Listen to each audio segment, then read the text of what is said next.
Boxing Ego here. If you like this video, make sure you hit the like button and also subscribe to the channel and hit the bell icon on the top of your screen to get notified when the latest new content drops. Look at this man. Birthday boy. Is that a birthday cake? Oh, yeah, it's watermelon.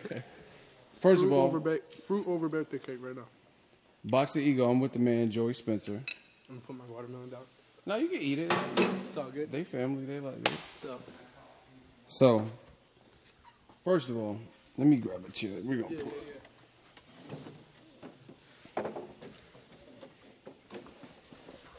Boxing Ego subscribers, make sure you give this man a big birthday shout out. You just touched 18 years old. 18 years old, the big 18. How do you feel? Feel really good. Feel pretty much the same age, but 18's cool. 18's That's a cool hat. Thank you, JS hat. Where are those available at? You can go to fitwarriorapparel.com and get some of the JS gear. That's my logo. We got shirts, hats, sweatshirts, anything you need, shorts, everything. Perfect. Now, I heard you have a fight coming up, and it's not too far from where you're from. You're from Linden, Michigan? Yes, from Linden, Michigan. And this is about 8 hours away? Yeah. Yep. So tell the fans a little bit more about your upcoming second pro fight. Yeah, second pro fight. I got a fight coming up April 13th in Minneapolis, Minnesota at the Armory. And it's going to be an FS1 televised fight. I'm just really looking forward to the stage of being on TV and, you know, just moving up in my pro career, my second fight. So what card is it? Is it your card or is it someone else? It's not my card. It's a Prospect Friday Night Fight card. Oh, okay. PBC. So they got, I know Lil B hops on it. Okay. One kid. So just prospects, you know what I mean? Just getting prospects televised action, you know what I mean? So just some extra, just let the fans see the prospects coming up. Oh, exposure. Okay. Exposure. Dope. Yes, sir. First time getting back with you on camera since your first pro fight. Yeah. I gotta ask you because I don't remember the last person I interviewed that turned pro. Yeah. What did it feel like? Were you nervous? It's funny because I had been, I had that picture in my mind for so long and just how it was gonna feel, what it was gonna be like when I turned pro and whatnot. But when it actually came to be, when I was up in the ring, it was kind of like, is this really happening type of thing? You know, like it was really, I wouldn't say nervous because I knew I was gonna win the fight. It was just like I wanted to look good, I wanted to perform well, I wanted to, you know, make everybody proud. So it was just a really cool, kind of wondering how it was going to be different with the small gloves, with the no headgear and whatnot. But really, I feel like it all kind of helped me out because I like the no headgear because it kind of made it gave me more visual. Yeah, it made me see better. So it kind of helped my defense throughout the fight, so I liked it. See everything coming kind of differently. You know, you can see all the punches coming from pretty much anywhere. Your head's lighter, you know what I mean? You can move your head movement's easier, stuff like that, so I liked it. Boxing Ego, I'm with Joey Spencer. We're getting ready to watch it. Pull it up. You go with the first. This is Joey Spencer's pro fight. That was the first hook I landed, opening up the fight. When I hit him with that first hook, kind of a leaping hook, I was hitting him with the leaping hooks a lot. When I hit him with the first one, I kind of knew it was over. I knew he couldn't hang with me. I knew he couldn't handle the power. Yeah, the hooks were landing all night. I started putting the combination together later. Started going to the body a little more, breaking them down to the body. And you know, especially Mexican fighters, they're tough as nails. They can take headshots all day. You got to go down to the body when a guy can take it. All your headshots, you got to hit the body. So he went down on the first body shot. This is. I don't think there's a way to get it. It's a card. Hold up. Is that normal? Yeah, it comes up at the end of the Okay, gotcha. So, break down the setup again. The first round I came out and I was just kind of moving around normal. I hit him with the first leaping hook. I leaped him with a hook, kind of knocked him off balance. I could tell it bothered him, could tell it hurt him. And after that, when I hit him with the first hook, I kind of knew there was nothing he couldn't handle my power, and I knew I had him at that point. So I kept hitting him with the leaping hooks, and you know, I would kind of set up on the shoulder, and I would feint down and throw the hook. And when I hit him with those hooks, you know, over and over again, I realized one shot, you know, wasn't enough because he was tough. He was real tough. It would hurt him, but he wasn't going down on one shot, you know. So I had to start putting up, you know, my combinations together. And then still he was just taking my shots, but it was really bothering him. He started to bloody up. But when I started hitting him to the body, I hit him with a body shot. And later in the round, the first round, I hit him with a right hand to the body. He went down. It was the last 10 seconds, so they counted the 10 seconds out, but he got up at 9. The bell had already rang, so went back to the corner, and then I kind of rushed him in the second round. In the first minute of the second round, the ref called it off. I kind of just overwhelmed him on the ropes. So, yeah, that's kind of how it went. Now, again, today's your birthday, so again, happy birthday. Thank you. You're 18. Yes, sir. Yes, sir. Certain things young fighters, in my opinion, certain things young fighters overlook or don't utilize as much. Yeah. Things like jab, things like body work. Yes, so where do you get that from? Being your age, someone who just turned 18, how did you know to invest in the body and in this against a game? You said a tough Mexican fighter. I think it's just my me kind of coming up the last few years watching the pros in the gym, the pros that I look up to, like Andre Ward, and like even, you know, just watching Andre Ward getting ready for Kovalev too, and his fight with Kovalev, you know, he invested in the body a lot. That was one of his main things, is, you know, and then the headshots came later and ended up taking them down later. But body shots are always a key, and that's something that a lot of like seasoned pros know about and kind of preach to me and give me that advice to focus on the body. Don't, you know, load up all to the head and wear yourself out. Invest in the body, and then the headshots will come and they'll eventually fall. So that's kind of what where I probably got that knowledge from, is the pros that kind of took the time to give me the advice. So. Now you got the first one in the bag, victory, yeah, TKO, knockout. Yes, sir. So it's just full steam ahead. You're trying to stay active. Yeah. What is the weight for your second fight? My second fight is actually going to be at 156. 156. Okay, so catch weight. They try to catch weight just because the fighter that I'm fighting, he usually, actually the guy that I'm fighting next, his last fight was at 165. So we're what? Yeah, his last fight was at 165. So we're gonna meet in the middle at 156. Now, as a fighter who's coming up, you're starting to stay active. Yeah. How do you, when there's not that much data on your opponent? Well, I guess you're used to it from the amateurs, right? Yeah, that's the kind of thing. It's kind of like not too much different from the amateurs at the beginning, because you don't really know who you're gonna fight sometimes. You just got to get in there and adjust as you go, just like in the amateurs sometimes. Sometimes the amateurs, unless it's like a high-profile amateur that, you know, there's a lot of things out there on. Sometimes you just like, or if he's from another country, you just can't find anything on him. You got to get in the ring and kind of make it up as you go, so to speak. So that's kind of how it is in the pros at the beginning too. But I did find film on this guy that I'm fighting next. His name's Ira Frank. Okay. And I found film on him, so it's good that I'll be able to watch him. The first guy I couldn't find any film on, so this will be a step better, you know, in that direction. Now, you can only speak for yourself, but some fighters have different points of view. You know, some people have started boxing late, others haven't. Yeah. How thankful are you for your amateur career? On a scale of 0 to 10, how much do you feel that readied you for where you're at right now, turning pro, getting these first couple of fights? It was definitely needed. You know, it was definitely needed because it gives you that it gives you confidence. You know, knowing that you can win on a high level, you know, in the amateur. And the amateurs makes you realize that you can hopefully win at a high level in the pros. That's the biggest thing for me. And then, like you said, the experience of knowing that you can go in there and not know much about your opponent sometimes and still have to win. Amateurs teaches you how to make adjustments, too, in a short period of time because it's a 3-round fight.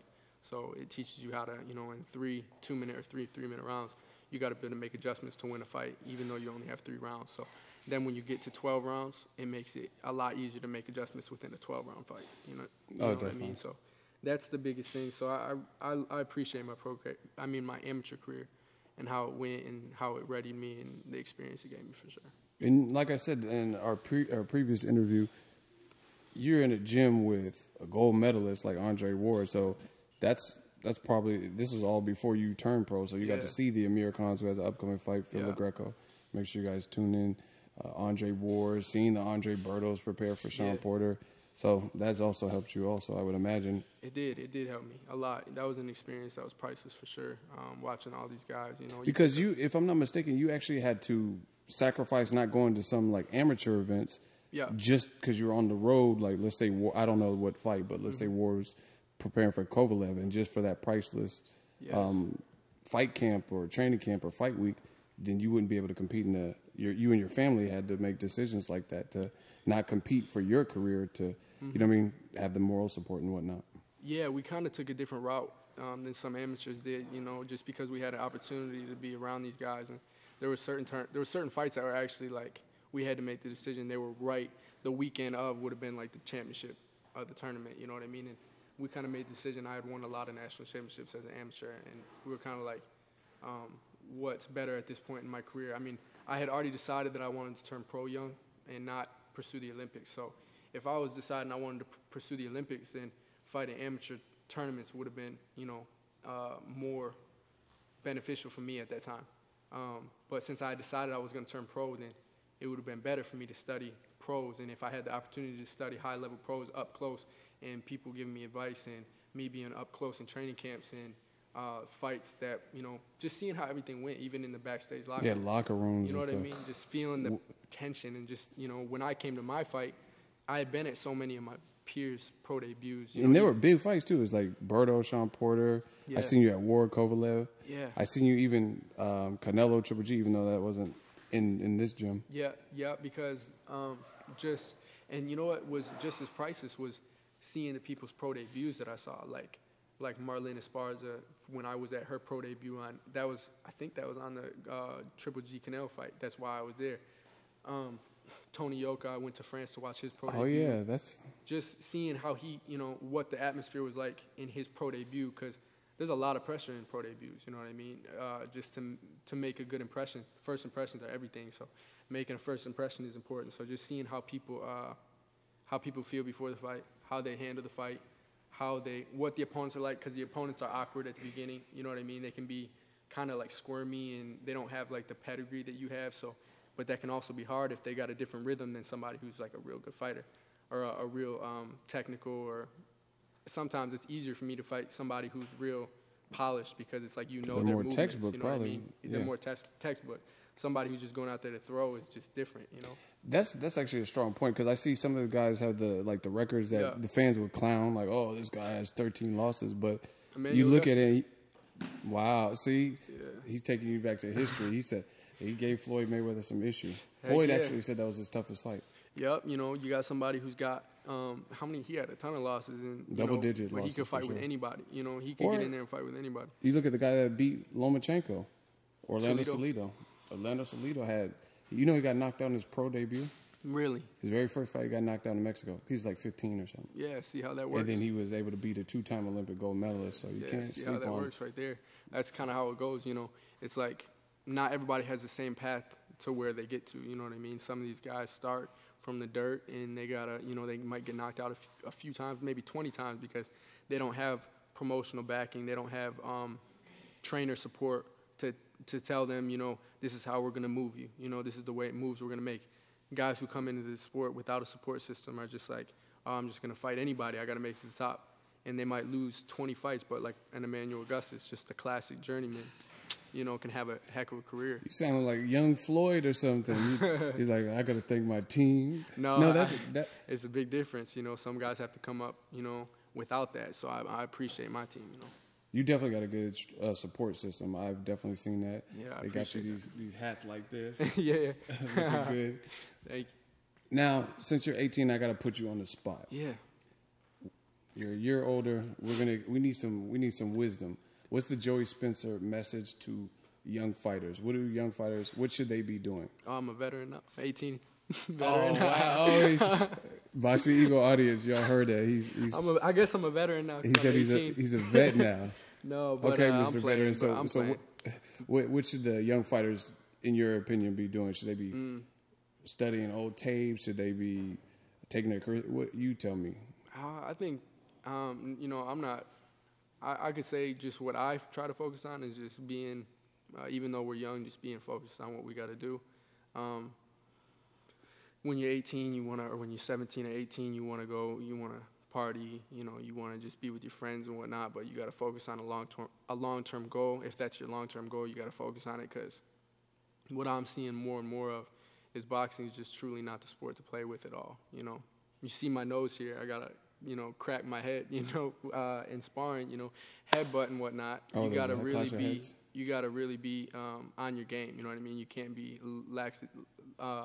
You can't be too lax in this sport at all. Everything's got to be disciplined at all times. You got to be technically right in the gym and in the ring. Then also outside the ring, you got to be disciplined. Whether it's how you eat, how you drink, how you sleep, everything's got to be right. Yeah, I got to give you credit. It's your birthday today. I seen you eating watermelon. I don't know if you're going to eat cake later, but maybe he's just playing for the camera. He's just eating fruit. Like, oh, look at me. I'm disciplined. No. But, I mean, I just watched you spar. I just watched you spar on your birthday. So you're right. It does take a level of discipline. Yep, I got a fight coming up, so I'll celebrate my birthday later.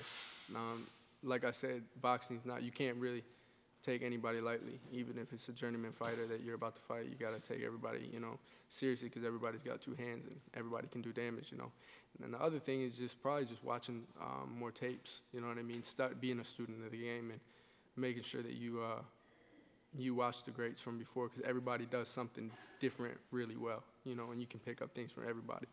That's what it's all about, taking what each great one does good, trying to apply that to your style, I got a question for you. This is just What's a up? side note.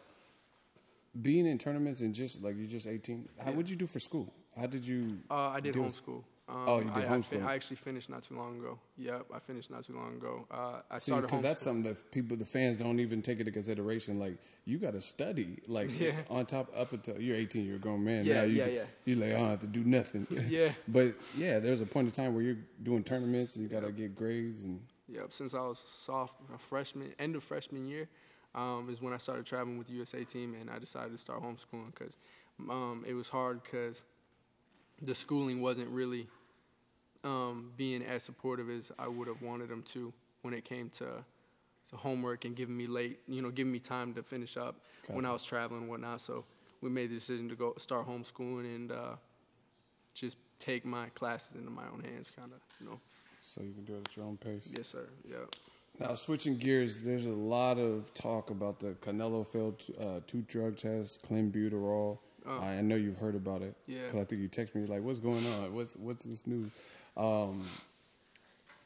Does that hurt the fight, for starters? Does that change your view on the outcome either way of the fight? No, not really, because if he's on it, which I don't, it's a weird situation. It's like, I don't have any opinion about if he's on it or not. I have a hard time supporting the fight. I'm like, if he is on it, because it's kind of like, but at the same time, it's like, if you watch the first fight, if he's on it, he was on it before the first fight, for sure. You know what I mean? Because he doesn't look any different now than he did before the first fight. He was built, you know what I mean? You could tell that he had moved up in weight. So at the end of the day, like, I was watching the fight. After it got announced, I went back and rewatched the fight. Man, it was like an even fight, a completely even fight, Like, they were totally even with maybe Triple G pushing him back more in fatiguing Canelo based on size. You know what I mean? So I heard that the drug that he was taking, that he was accused of taking, that he said was the meat, whatever, you know what I mean? But what they say that he was, taking, they said had something to do with gaining size and not losing stamina. Yeah, it's supposed to, clenbuterol, from what I learned, keeps your lean muscle mass, right, but helps you lose weight. It's like a respiratory drug that they give to horses and cattle or something. Yes. So it sounds like he was trying to gain size. You know what I mean? Kind of remember when he started looking different.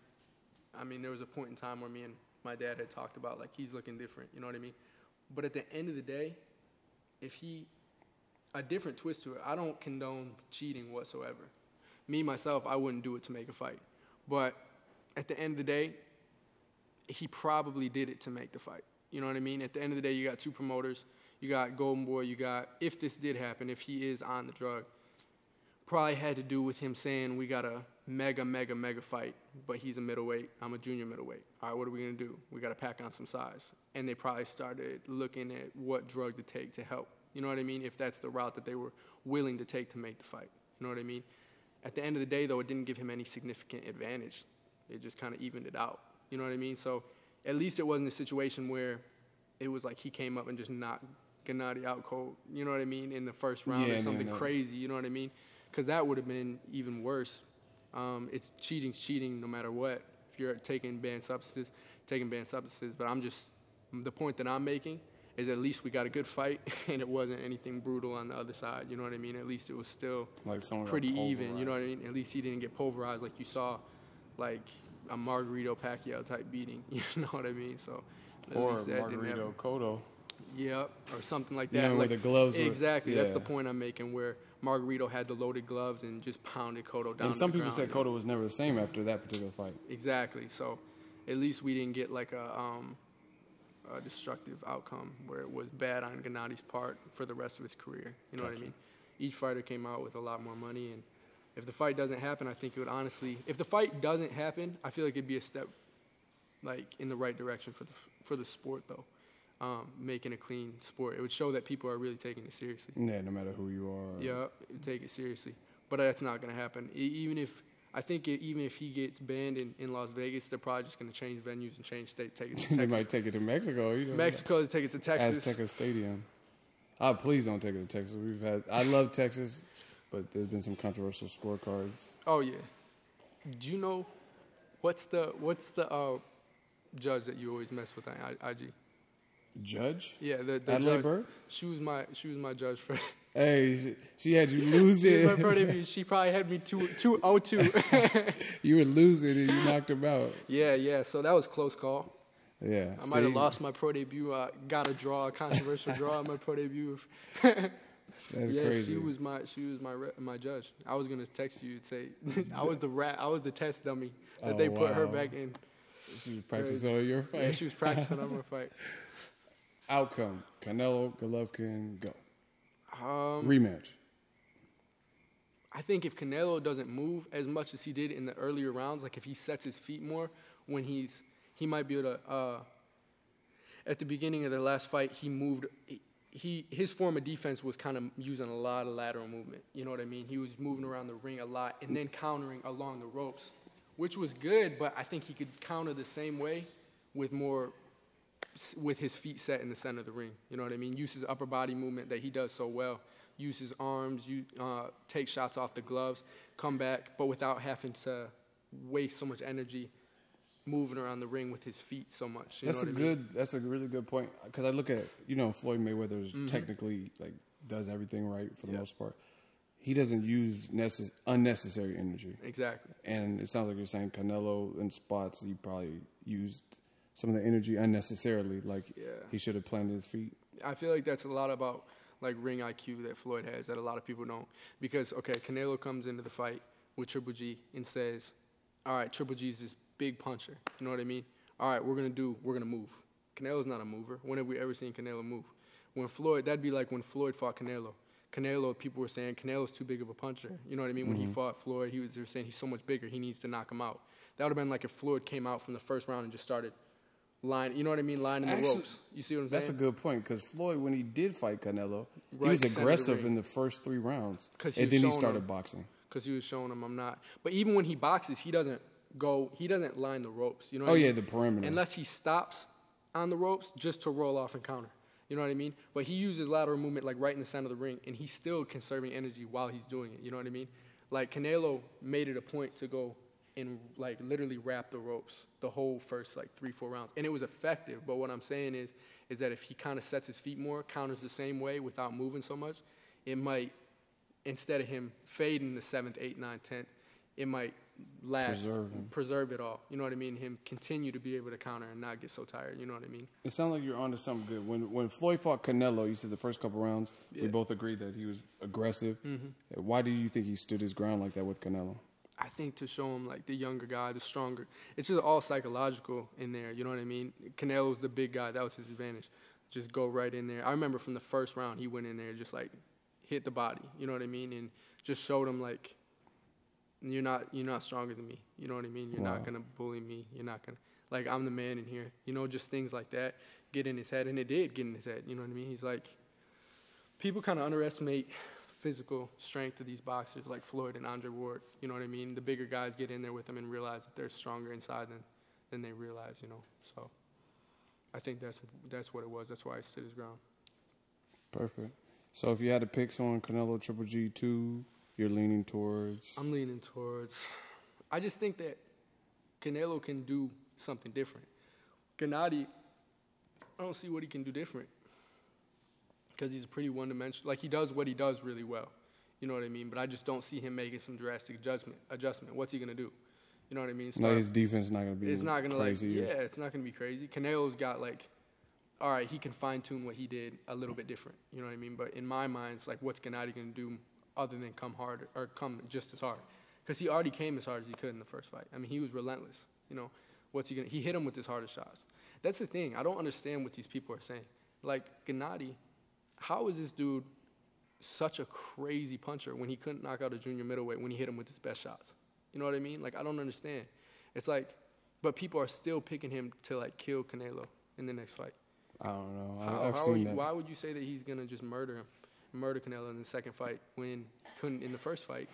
And Canelo did something risky because, like, even if you look, Andre Ward is smart. So he knew HBO wanted him to fight Kovalev. Mm-hmm. So he took 2 fights to acclimate to light heavyweight. And he said, sure, I'll fight Kovalev. And then he did it, and then he did it again. Mm-hmm. But he took those 2 precursor fights, the Sullivan Barrera and Alexander Brand. Then he fought Kovalev. Yeah. Canelo kind of just went from 54, Liam Smith, to Chavez Jr. to 160. So he didn't really have, like, 160 fights before he fought. Yeah. That's true. Golovkin, he kind of just that's true. He just had the Chavez Jr. fight, and that was not much of a fight. Yeah, that's true. He didn't. It wasn't. And then, like you said, Triple G faced that version of Canelo, and he didn't. I'd never seen him hurt. Did you see Canelo hurt in the first fight? No, I didn't. I didn't see. He was making it like a point to tell him, like, you're not hurting me at all. You know. Do you think Golovkin was hurt by Canelo? I don't think he was hurt by Canelo at all. So that was good on Gennady's part too. But he was a naturally bigger man. Like, if Canelo were to hurt him, it would have been saying something about his power, you know. Okay. But he didn't. But I would have expected, based on how much of a puncher people were saying Gennady was. You know what I mean? I was expecting. It all comes down. It's like people don't understand the business. People will buy anything. Anything. People will buy anything. It's like it's like putting DeGale. What's that dude's name? DeGale, the guy who fought Cotto and Gennady Golovkin. Wasn't it like who? No, not DeGale. That's the guy who fought Cotto and Golovkin. No, Cotto and Golovkin fought one similar guy. It was like Daniel Gill. Gill, that's what it is. So it's like you put Gill in front of Gennady. Gennady knocks him out. Cotto comes up and fights the same guy. And Cotto's a dang near welterweight. He's a junior middleweight, but a small one anyway, and knocks him out in like a round later. What does that say about his opposition? You know what I mean? But you build this guy into like Jim Lampley, HBO. It's all marketing. They build this guy into some huge, huge puncher. But why couldn't he knock out a junior middleweight? If he was such a big, or even, you know what I mean? It's like you not knocking out Daniel Jacobs is one thing, because that's the guy's your size. And he's a big middleweight. You know, he's a tall middleweight, solid middleweight. You know what I mean? But then you go in with Canelo, hit him with your best shots, and never even stagger. You know what I mean? So how are you such a big puncher? He didn't even knock Kell Brook down. He knocked him out, you know what I mean? But it was an injury, but he never touched canvas. No, he overwhelmed that guy. Yeah, it was a corner stoppage. He overwhelmed him, you know what I mean, based on size. So put Canelo in with everybody that Gennady was in with, and he would have stopped him too. I guarantee you. Even, what's his name? The best guy that I think Gennady fought was Golden Boy dude. I don't know why I'm bad with names today. Lemieux. Canelo would stop him too. Because he's a great power puncher, but if inside fighter, but if you get someone who he doesn't have much defense though. That's why Billy Joe Saunders was able to outbox him so easy.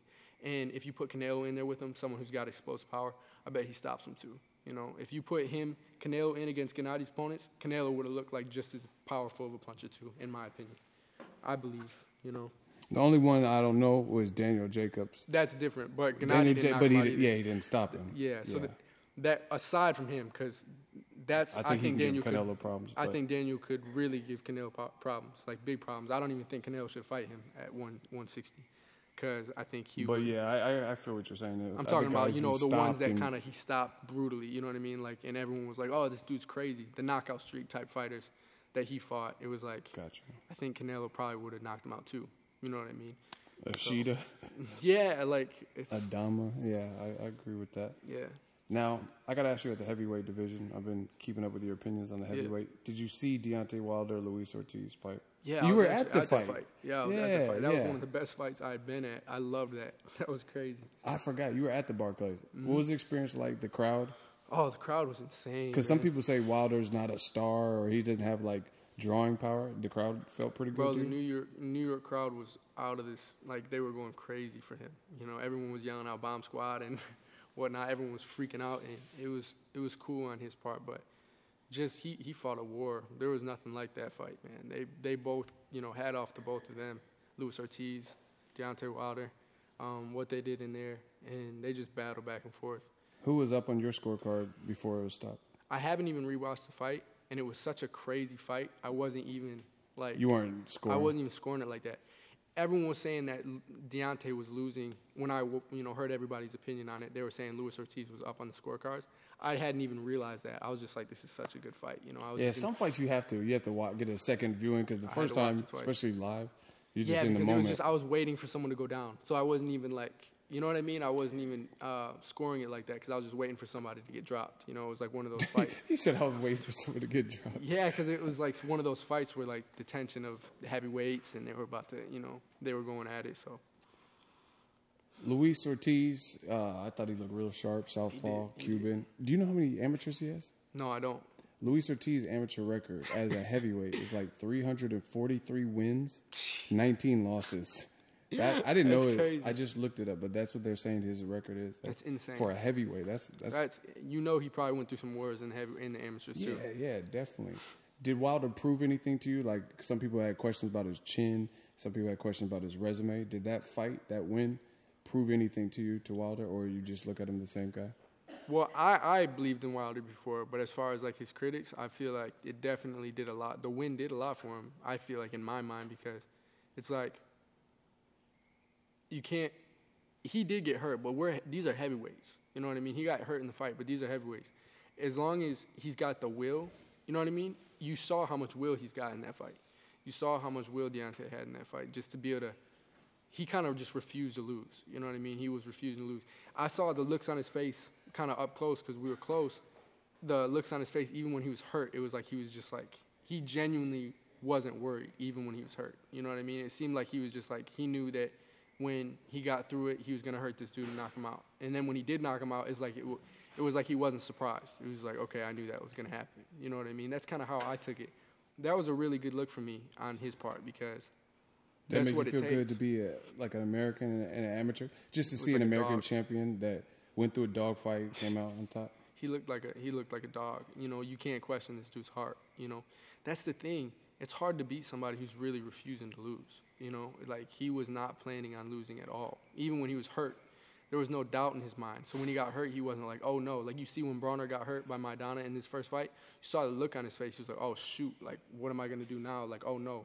Like is the hype, like, you know what I mean? Is everybody gonna, thinking about what everyone else is thinking. He got hurt and he was like, nope, I'm not losing. You know, I'm gonna keep fighting and work it out. You see what I'm saying? That was reminiscent of maybe even a Tim Bradley versus Ruzan Provodnikov. Like I'm not losing. I don't know how he stayed up on that fight either. Yeah, bro. And you got a big heavyweight throwing shots at you.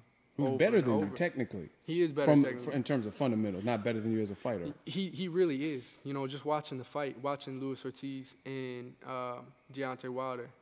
From the start, I said, yeah, I was talking to my dad, you know, we were sitting there, and I was like, yeah, man, Luis Ortiz is better fundamentally. You know what I mean? You can tell just the way he throws his punches, his stance, but there's just a difference in heart.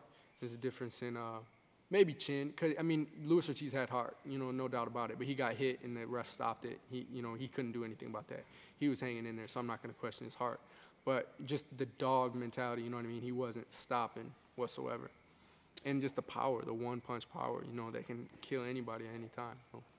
You said kill everybody. Yeah. You seen the Black Panther movie, Marvel? Yeah, that was a perfect representation, that fight. Because he came out, he had the King of Wakanda shirt, so we're going to take it to the Marvel Black Panther. That was a great movie.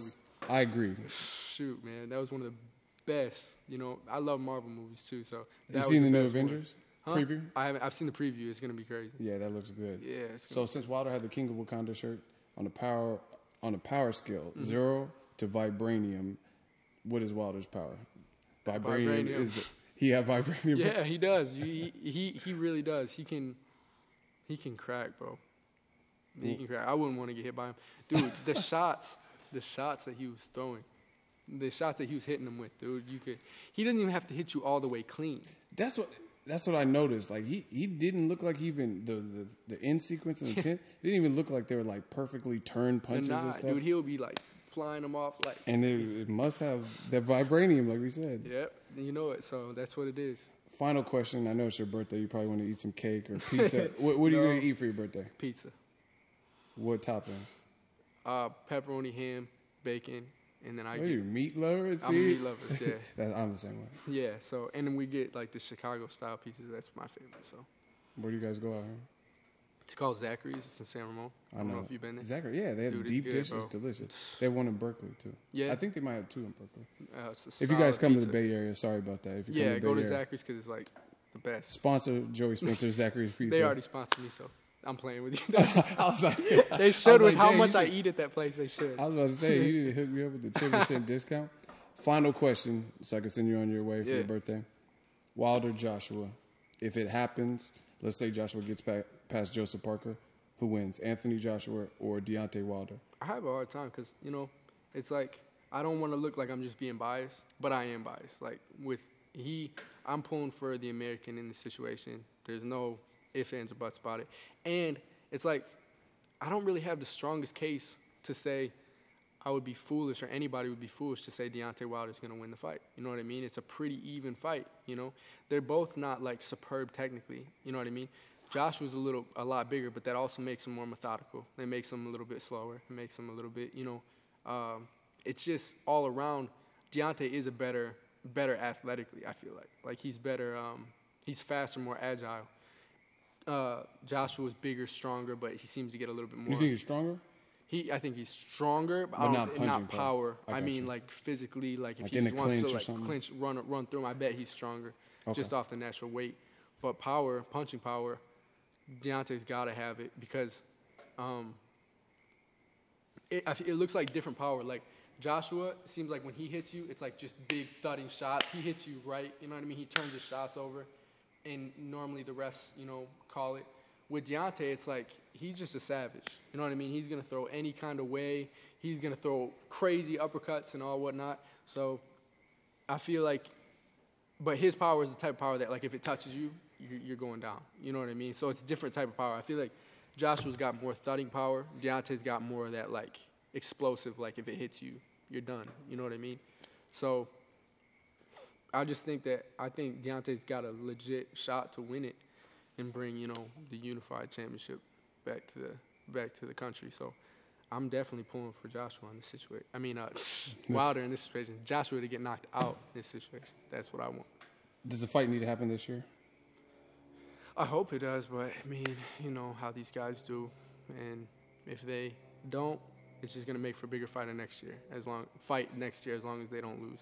It would be great right now because they're both, like, solid in their prime, but they'll probably try and make it the biggest money fight that they possibly can, Hopefully they don't. Hopefully they just get it in there and get it done, But money's always an issue, so, which is right, it's business, so. Where can the fans follow you and or wish you a happy birthday? Follow me at Joey D. Spencer on Instagram, Joey Spencer on Facebook. Check me out on YouTube and go wish me happy birthday on everything. All right, we look forward to your fight in April. Thank you. Be in April touch. 13th. Thank you. Ego.